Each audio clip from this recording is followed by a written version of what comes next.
Hi, Katt Hello Williams. there. Welcome. Thanks for having me. IMO. Thank you. You're a handsome dude. Right. Yeah, you know that. You know that about yourself. Katt Williams didn't just sit down with Michelle Obama. He tore the mask off his life. Now I'm in the situation where I'm at a comedy club and I don't mean to be there, but... How did that happen? Well, because some of the carnies are going to this club. Oh, got it. And you went so back to your I'm carny with a crew. Group now, and we go there and they're asking for ID at the door. And I'm not old enough to even be in there. So this is going to be a very embarrassing situation for me, which I'm not interested in. And then God comes as he always does. And somebody walks past, and they walk all the way past the line. They say, I'm a comedian. And the guy goes, yep, you're number 4. And he walks in, and I'm like, well, there you are. He always delivers me this pathway. And so, bam, I'm comedian number 5. Right? So I don't know what that means. I don't know now that we're inside of there. I don't know what goes on. So they just explain, yeah, we're having a comedy competition and But don't you look 14? get 5 minutes. No, ma'am, I literally had this mustache since I was 12. No, you did not. The full mustache. Like we're getting 5'5". I already didn't get the growth spurt. So you got the hair. I would have been suicidal if the Lord did not provide other provisions. It was supposed to be a cozy conversation in a so-called barn on Martha's Vineyard. Michelle Obama, her brother Craig Robinson, a gifted Rivian parked outside, a cool breeze rolling through what is clearly not a barn but a luxury hideaway. But the minute Katt Williams walked in, everything changed. The jokes were flowing early. Michelle's 13-year-old son wanted cows and horses, but not high-end woodwork and clean beams. Craig was talking about suspension settings on the Rivian. Michelle was laughing about black folks living next to beautiful golf courses and never setting foot on them. It felt light, familiar, warm. Then Michelle said the words, "We have Katt Williams here." The temperature in the room shifted. Katt entered like he'd just been called into the principal's office. Humble step, eyes alert. And Michelle and Craig poured on the praise. Worldwide tours, critically acclaimed specials, heaven on earth arena dates. One of the top touring comedians alive. But when Michelle asked the simplest question, how did Katt Williams become Katt Williams? He didn't reach for a polished branding answer. He went straight to the wound. He said he owed everything in his life to books. Not school, not show business, not luck. Books. As a kid, he wasn't allowed TV, no movies, no hanging out, no dances, no sleepovers, no normal. His parents, Jehovah's Witnesses, high up in the organization, kept his world small and rigid. So he broke out the only way he could, through reading. He devoured thousands of stories, fairy tales, biographies, war sagas, Winston Churchill, Cinderella in the Chimney, girls with awful stepmothers, kids in brutal circumstances who somehow became heroes. Then, at 6 years old, he did something most adults never manage. He turned his trauma into a prediction. He realized his parents took care of him, but his mother never kissed him. There was no warmth like in those books, no tenderness like the families he read about. Instead of collapsing under that realization, he branded it as destiny. "I'm a sure thing," he remembered thinking as a child. "Terrible childhood? I'm guaranteed to make it. I'm right on track." In his mind, the pain wasn't a curse. It was confirmation. He was the poor kid in the story, the one in the chimney, the one treated unfairly, the one God makes something out of. So he decided early, this is why you leave at 13. Michelle had to stop him. "How old? 6? She asked, floored. But Katt was dead serious. By 6, he'd already outlined his whole arc. Hardship, escape, survival, greatness. Most people say, I left home young and mean 18. Katt meant 13. He didn't describe it like a sob story. He described it like a mission. He grew up in a Bible reading house, and in his head, he wasn't just running away. He was stepping into the role of a Christian revolutionary. Jesus left, Jesus moved, Jesus walked into the world and flipped tables in the temple. Katt figured he was following that same blueprint.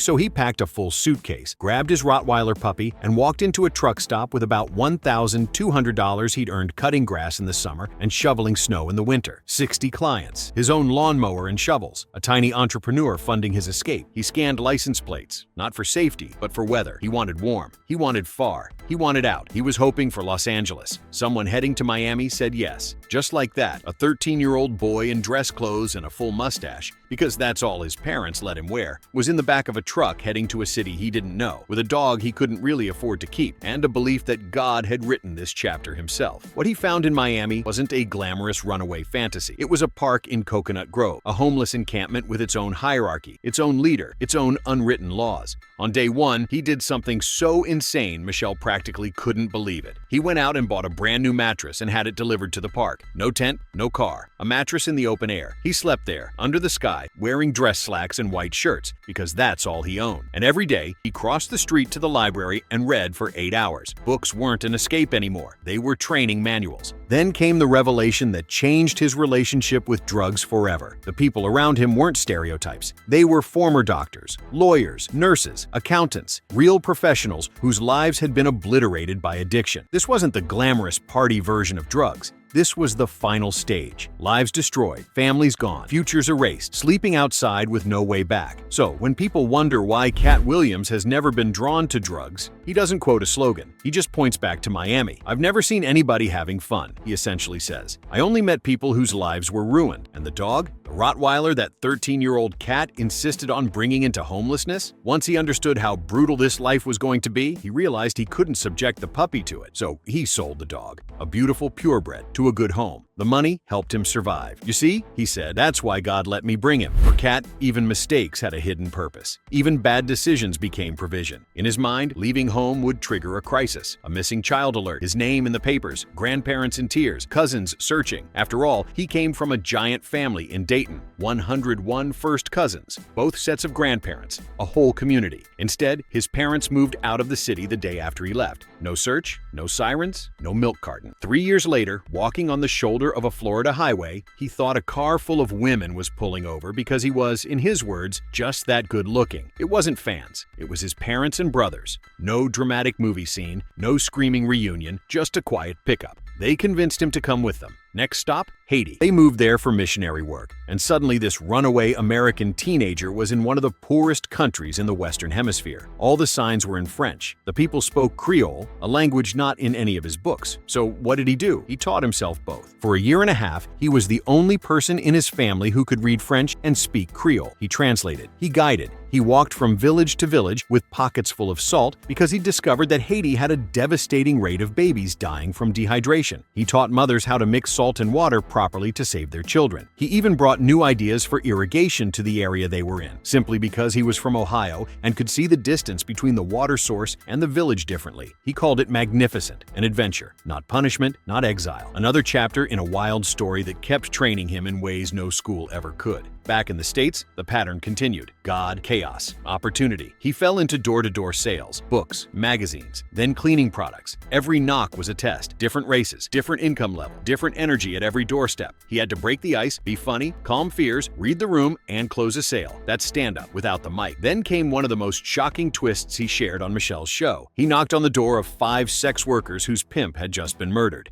They had seen it happen. They were traumatized and leaderless. Katt volunteered to take the position. He was already wearing dress clothes and talking like a grown man. They were already dressed for the job, as he joked. They trained him in the mechanics of the role, but the real education happened in the downtime. Hours and hours of listening to women unload everything they hated about men, of every race, every type. Alongside his devout mother, these women became his teachers. They told him what hurt, what frightened them, what disappointed them, what made men dangerous. At a still impressionable age, he was getting a raw, unfiltered curriculum on how not to be a monster. He didn't stay in that world long, but it stayed in him. It sharpened his sense of responsibility and his understanding of women's pain. And then, in classic Katt fashion, comedy came out of nowhere. He went to a comedy club with carnival workers. Too young to get in, no ID, he was about to be exposed at the door until he saw someone walk past the line and simply say, "I'm a comedian." The door guy waved him in. "You're number 4. Katt saw his opening. "I'm a comedian too," he said. Suddenly, he was comedian number 5 in a contest with 5 minutes on stage. No material prepared, no plan, just a lifetime of stories and a room full of people who didn't know a single black soul in their city, except him. He got on that stage in his white shirt and tie with his full mustache and told them what it it felt like to be the only black person in town. It killed. The audience roared because it was painfully, hilariously true. He walked off stage confused but charged. He had been asking God for years to show him what all that applause in his head was about. That night, he got his first glimpse. For all the wild twists, the park, the mattress, the pimp job, the truck stop, one of the most powerful moments in the conversation was when Katt turned to Michelle and spoke from a place beyond jokes. "You and your husband are one of only a handful of actual superheroes that we've seen in the country," he told her. He talked about the ungodly expectations placed on the Obamas, how people wanted them flawless, mistake-proof, inhuman, and how, somehow, they carried those expectations without breaking. "When we look back 100 years from now," he said, "you were the source of pride for a nation that needed that."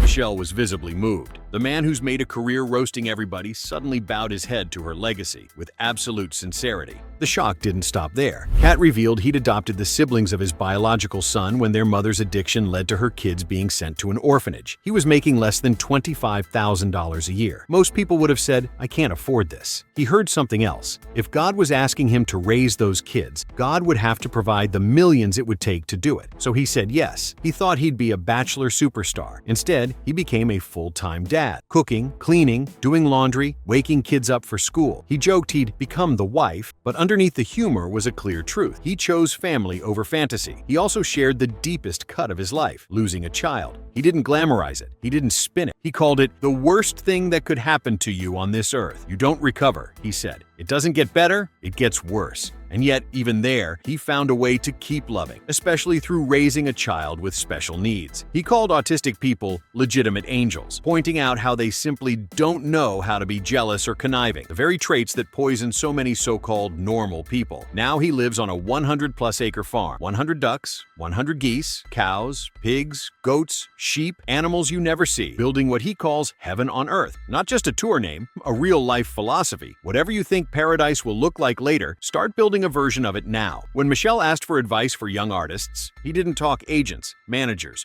or viral moments. He talked God. "If you believe in God," he said, "take the pressure off yourself and put it on him." He said God has contractual obligations, promises in his books. It's okay to put him in situations where he has to show up. Ask for help, then watch what happens. Because in Katt's world, the impossible always comes disguised as a terrible idea, right up until it turns into the next chapter of a story no one would believe if it wasn't true. In that Vineyard barn that wasn't a barn, Michelle Obama didn't just interview a comedian. She cracked open a life that reads like a movie no studio would greenlight. Too extreme, too outrageous, too hard to swallow. But every beat, the 6-year-old who decided his terrible childhood guaranteed greatness, the 13-year-old with a mattress in a park, the teenage translator saving Haitian babies with salt and water, the homeless kid who became a pimp, a salesman, a comic, a father, a farmer, and a believer, was real. And sitting across from a woman he called a superhero, Katt Williams reminded everyone listening of a brutal, beautiful truth. Sometimes the people who make you laugh the hardest are the ones who had to survive the darkest.